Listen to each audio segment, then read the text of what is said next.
Градот во Гевгелија најмногу штети предизвика кај овошните насади, но и кај засејаните градинарски култури на отворено.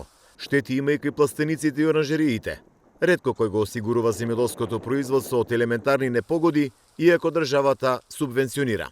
Тоа е поради изгубената доврба од осигурителните компании, а тоа се должи пак на нереалните очекувани проценки за настанатите штети на фермерите. Друга причина зошто не се осигуруваат е поради фермерите велат и да настане некоја неочекувана штета, државата ќе ги обештети. Мартовското невреме со град во Гевгелија повторно го отвори прашањето како земјоделците да го заштитат и прилагодат своето производство на климатските промени.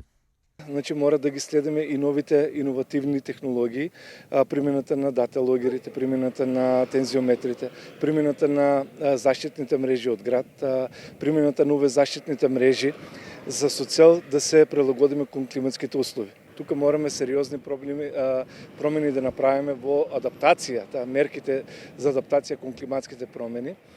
За неполна недела, Гевгелиско два пати беше погодено од невреме со град, заради што земјоделците ќе мора да се ориентираат на нови методи на производство. Агроекспертите апелираат дека земјоделците ќе мора континуирано да се информираат и едуцираат за можните последици од климатските промени, но кои мерки треба да ги преземат за да го заштитат своето производство.